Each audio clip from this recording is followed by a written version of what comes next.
Hi, just playing the Game Boy. We just welcome to today's video. I want to do more of these, so I plan to do more of these on topics around gaming and stuff like that. Kind of just point things out, talk about things, and in this case, be a more positive influence in this space. Because recently, and I don't blame people for it. When you see nothing but negativity and stuff from all the doom and gloomers. So I want to cover some of the controversies going on with the Switch 2 and just talk about gaming in general. And maybe I'll go into a deeper video in another time, but this one will probably mostly be focused on the Switch because I already can guarantee there's going to be a lot of the gaming warriors coming out of the woodworks tomorrow and onward. To people that are playing the Switch 2, like you're the reason games getting ruined, because gaming isn't getting ruined. It's probably better than it's ever been, and it's only going to keep getting better.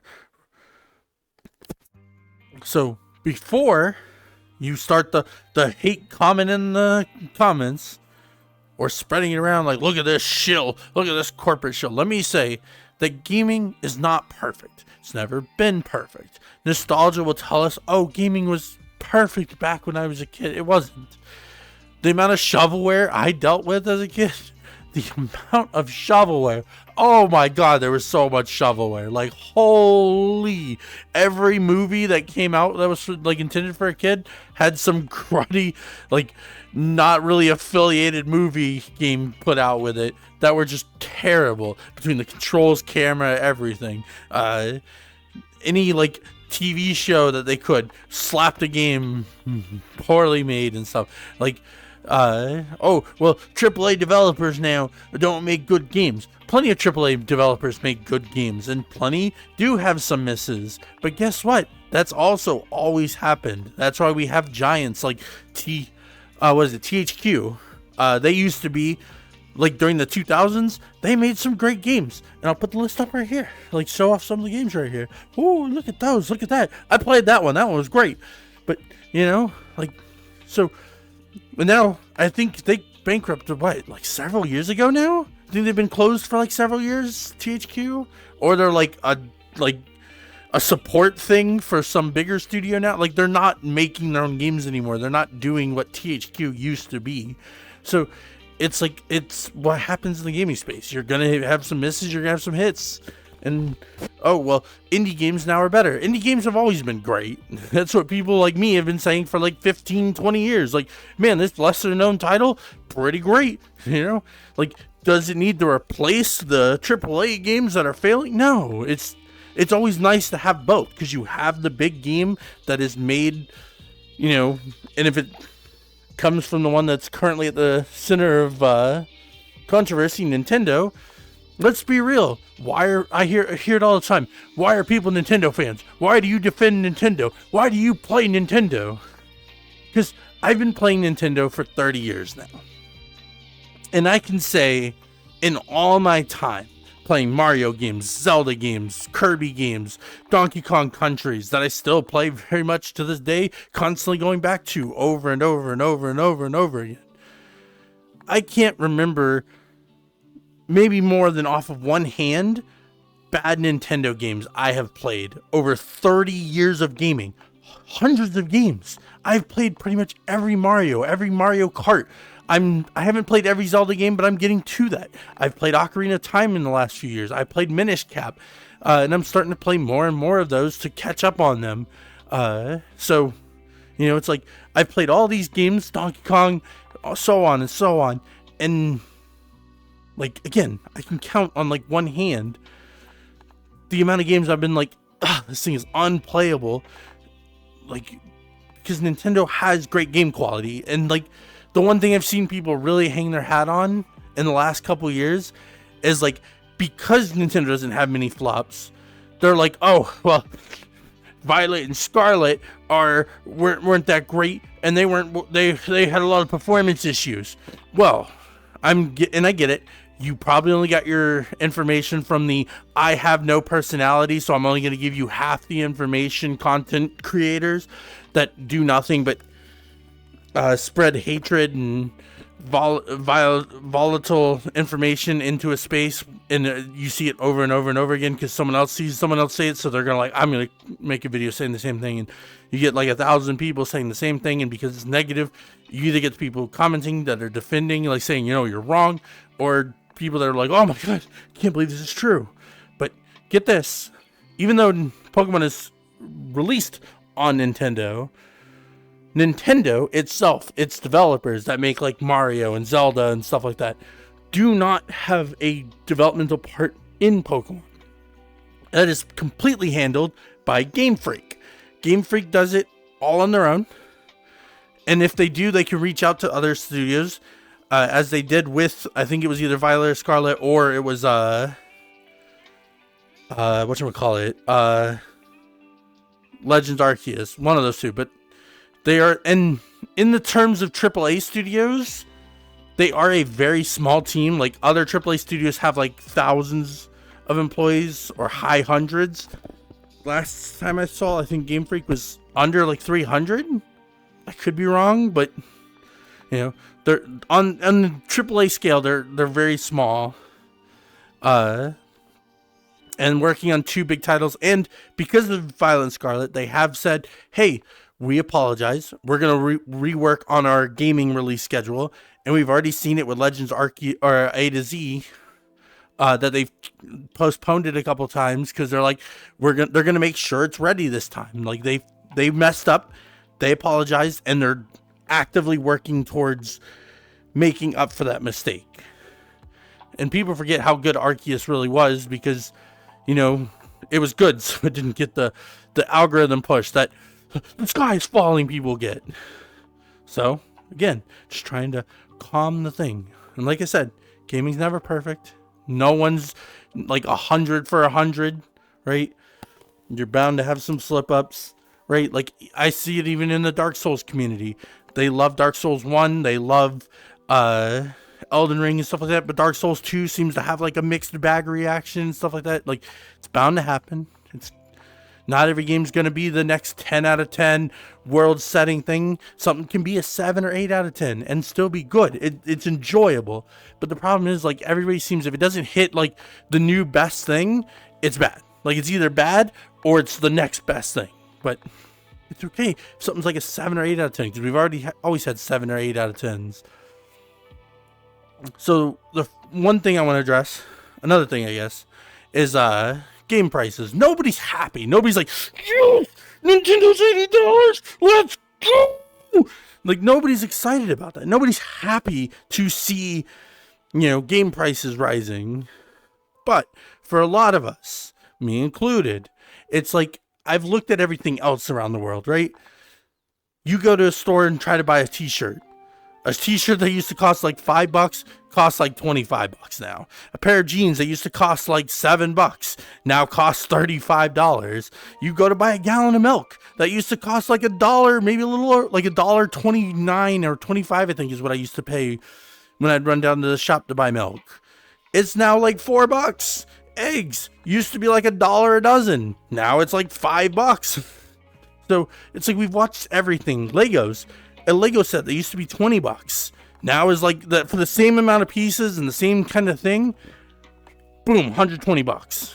So it's like everything in the world has gone up like 5-6 times or more what it used to be. And houses, cars, like gas, anything. Like everything has risen astronomically in prices. Except for gaming. And gaming is always expensive. I'm not going to say it's not cheap, or it's cheap. There is cheap games, and some of those are really great. So you can always play them, or you can just wait for sales, because they do sales in gaming now. Like, you know, you get the spring, summer, fall, winter sales, because everybody does that now. You get random holiday sales, you get the end of the year sale, you get... So it's like there's always sales going on, so you can just wait for a sale. You know, there's some great sales that come along all the time now. And like I said, with with everything else rising like 6 times its price, gaming's gone from $60 to $70, maybe $80. Very select few titles are at $80. Most are at $70 or $60 or even lower. So it's like you just gotta not listen to the fear. Like I said, is it great? No. Nobody's happy about it. But it happens. It's something we're like, it's just the world in general. It's not like gaming's the only thing that got more expensive. It's everything got more expensive. So the fact we only pay $10, $20 more for gaming and like the quality of games, because I'm going to put it up right here, a screenshot from Mario Kart 64. Love this game. Wonderful game. I've played it so many times for so long as a kid. Then here's Mario Kart, the new one that's coming out. Look at the difference in those qualities. And I will go back, because I'm sure they're going to add more courses and stuff over the span of this game. But we're going to go to Mario Kart 8 Deluxe, right? That was just on the Switch and received 7 years of support the entire time it was on the Switch. This game has 16 courses, and that's it. This game has 96 courses and was $20 more expensive if you bought the DLC than this one. It looks a lot better, and it has 6 times the courses. So for $20 more, you got 6 times the tracks, 6 times the levels to play, 6 times the things to mix up your routine and courses, because you could pick random courses for a thing instead of being set to choosing one of the cups for like a competition thing and stuff. And then that doesn't include all the extra modes they added on top of like the little party modes with even more stages than that. So these new games are stuffed with so much more and look a ton better. Love this game. But like, come on, we're really saying this game is worse than this game. Like, I love my Mario Kart 64. It will always hold a great childhood memory for me. But Mario Kart 8 Deluxe blows it out of the water. And with this new game, it's probably the first time Nintendo's really stepped away from the basic formula. Because I see a lot of people say, well, Double Dash. Double Dash was the same game. Just to use second item, you had to switch your character. That's it. That was the big... So I think that game, I'm not saying it's bad. It's great. But it is slightly overrated because people act like it was like the greatest thing ever. But it was honestly kind of annoying because having to switch to use your second item. But again, could be just me. But this game is going away from that like same rotation we've had since the first Mario Kart. So, and I'm sure they're going to add more and more to this. Like I said, just like they did with Mario Kart 8 Deluxe. Because people say, oh, they're greedy. No, if they were greedy, right, instead of supporting Mario Kart 8 Deluxe, they would have gone on and made like Mario Kart 9 with just a few new tracks, then Mario Kart 10 with just a few new tracks, then Mario Kart 11 with just a few new tracks, and 12 with just a new track. And it would have a new Mario Kart every year that you would have to pay a brand new full game price for. But instead, they took a game that you had, made you spend $25 more on the DLC, but gave you again 6 times the game that you got here for the same price. So $25 more, but 6 times the game in this one. And it looks better, plays better, feels better. More characters to choose from. Like, there's so much more in this. So, listen, just... And I get heated, and I try not to, but it's just like, you can love your old games. No one's taking your joy away from old games. But like when you're trying to take away people's joy from the gaming space now, you're kind of the bad guy. You're the scum. Like, I'm going to be real with you. And that can upset you. And I don't care. Because many of us go to gaming to get away from the outside noise. Get away from the outside world. Because outside, it's not great. You know? We can all agree on that. So why bring that negativity and destruction to a place where you can go to get away from things? Because like I said, if you don't like this game, cool, just move on. I don't like Fortnite, but you don't see me talking every 5 seconds. Oh, I hate Fortnite. I hope it dies. I hope it dies. You like Fortnite? Ugh, here's the problem with gaming. Like, all that's just wasted energy, and all you're doing is taking someone's space that they want, because everybody wants their happy space, right? So I don't know why the people act like they just want their happy space. Yeah, everybody does. Who, unless you want to be a constant negative Nancy, which if so, let me know so I can block you, because I don't want to be around that. I want to be around more positive people. I want to be around people that, and it's not like, oh, you have one negative take, I dislike you, right? It's like when you're just negative. Like there's so many content creators, we'll use air quotes around, who have no personality. I'm going to straight call you out right here because I do not care.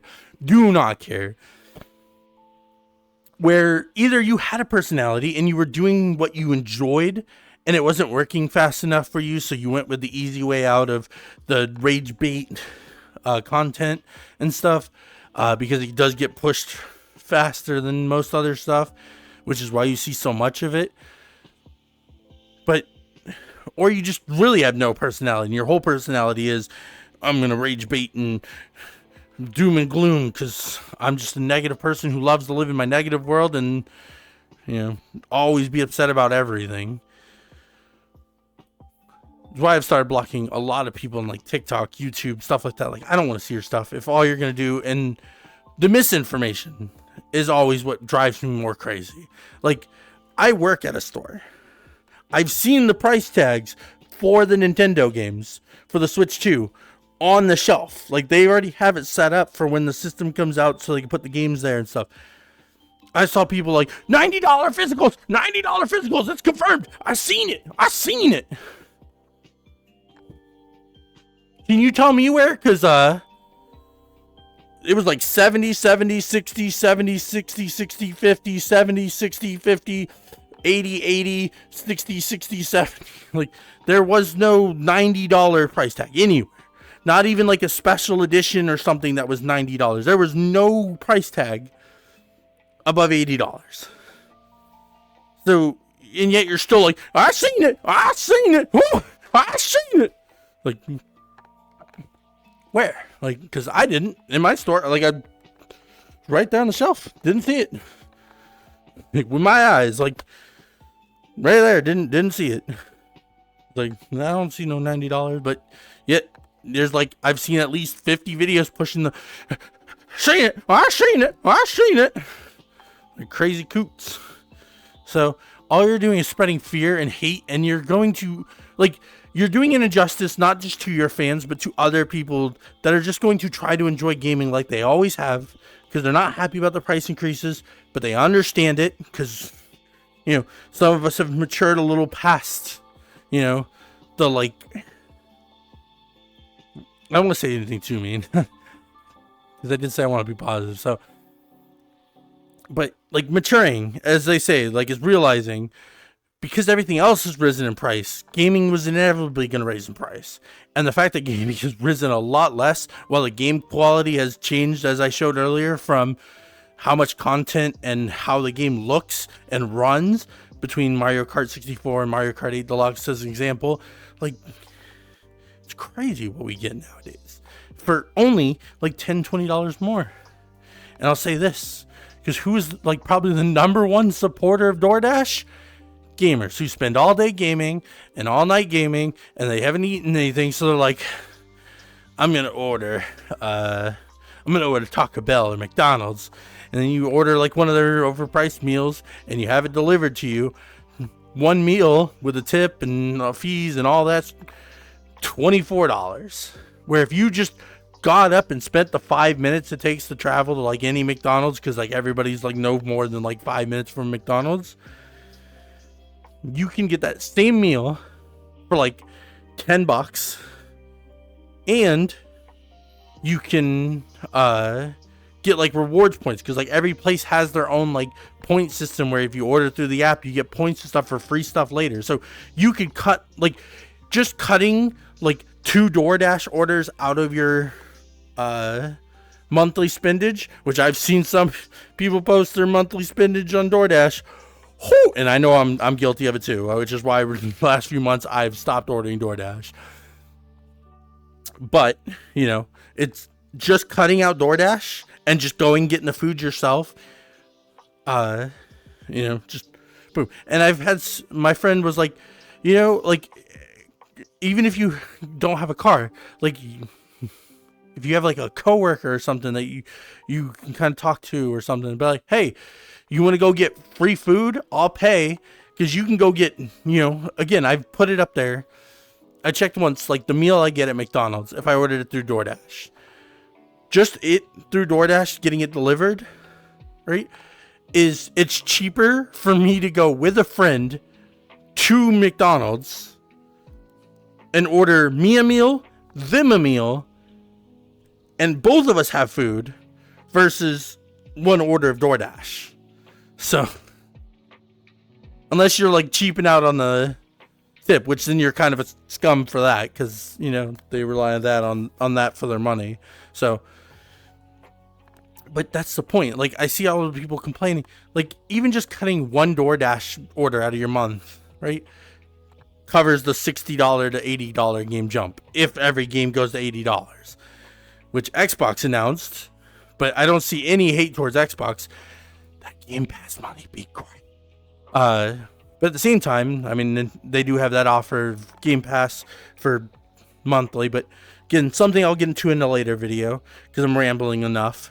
But, you know, like, I know most people probably won't watch this to the end anyways. Maybe I'll cut this up into a lot of shorts and stuff on TikTok and YouTube and stuff, so that way people can kind of get little bits and pieces of it.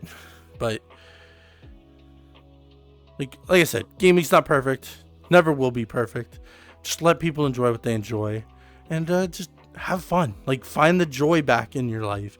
You know, if you stop like letting the negative channels push negativity on you, it will change your mindset. It will make you a lot happier as a person, because I know it has for me. As I've been blocking all these lying, negative, no personality content creators, I've been getting more positivity, more like uplifting stuff on my page, and it has done wonders for my mental health, because it's like my space is coming back to me. I can find other people that enjoy gaming. I can find other people that enjoy anime or whatever it is, and just having that, you know, surrounding of good versus everything sucks, everything's bad, is so much better. So I recommend it.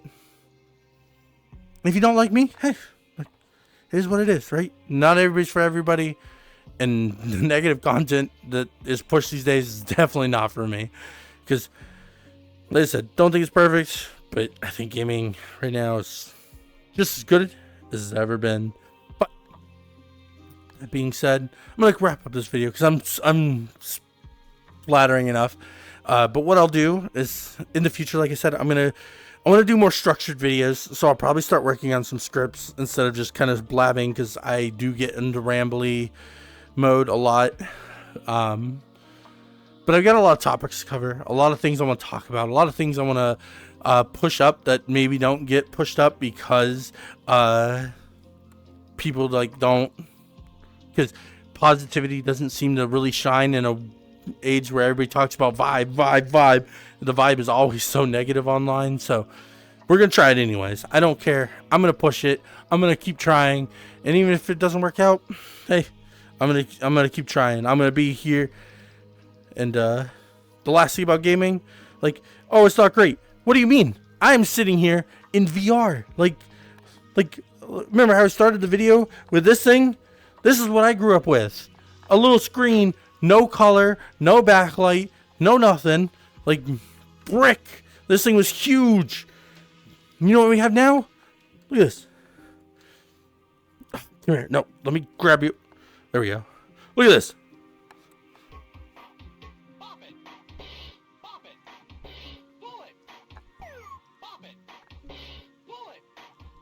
I pulled the whole thing. But I can play Bop It in VR while I move around my legs and shit. Like, that's crazy to me. Like, never in a million years did I think this would be possible when I grew up with this brick. Like, this is what I grew up with. Like, and now we have VR where I can play games and stuff in VR and move around in VR. Like, I look to my right. Oh my God, it's a room. Oh my God. It's a room. Like, I'm in the world. I'm not looking at some screen. I mean, technically, I guess I am because it is on my face. But when I look to my left, I don't see my living room wall. When I look to my right, I don't see my living room wall. When I look behind me, I don't see my kitchen. I see the world I'm standing in. Like, look at this. Look how cool this is. Look, it's got the rug that we all had as kids for some reason. Like, every 90s kid had this rug. You know, you got all the posters on the wall. Like, it's like I'm in like a 90s kids room. Like, this is how my room would have looked if I could. You know, like, you got the Chaos Emeralds, Pokeballs. You got, you know, game console galore over here. You got old games and Tamagotchi there. The Ocarina. You got my Charizard card that's glitched into the thing. Look at that. Beautiful. And then you got some arcade machines over here. Like, and then the Master Sword. But yeah. Why are we sideways? Oh, we're upside down. We're there. Nope, we're still sideways. Why are we sideways? There we go. I don't know why. Why are we sideways? What? I don't know why. Well, now we're upside down. But this. Whoop, whoop. This broke at the end. But yeah, I plan to do more of these because we need more positivity in the gaming space. More positivity just in spaces in general. Because the negative content. Trying to be nice. The negative content creators that have no personality. Just have taken over like every space. And I'm just tired of it. I want my happy spaces back. I want my fun spaces back. And if you are a friendly gamer, a fun gamer who just likes to have fun and play games and stuff like that, I don't even know if I'm I am upside down because my camera stuff's upside down. I don't know how to fix that. Whoop. Oh, there we go. Wait, are we upside right? We're upside right. We did it. Woo! Sorry, I had to go to Australia real quick. That's why I was upside down. But I've rambled for like another 4 minutes, I'm sure. So, like I said, I'm going to wrap it there. Maybe, if I don't ramble again. But, yeah, I don't know. Gaming blows my mind still. Like, we get these crazy big games with lots to do. And, now VR is a thing. And, I mean, in just the last few years, it's grown. So, I'm going to cover everything. More positive side than most people. So if you want to see that stuff, subscribe. And if you're a friend, if you're now I've my brain's gone blank because I'm losing my here. If you're a positive gamer who can have your negative takes from time to time, but you're mostly positive and you want a positive space, you want people that enjoy gaming, you want to talk gaming and want to play games together, join the Discord. Come hang out. We're always looking for new friends to join because, right now we're a very small group and, we'd like to add to that so we can, play more of these games that require more people to have fun. So, yeah. Come join. Come have fun. Come be part of the crew. Come be part of the fun. We can have parties and play video games and, good stuff. But, bye.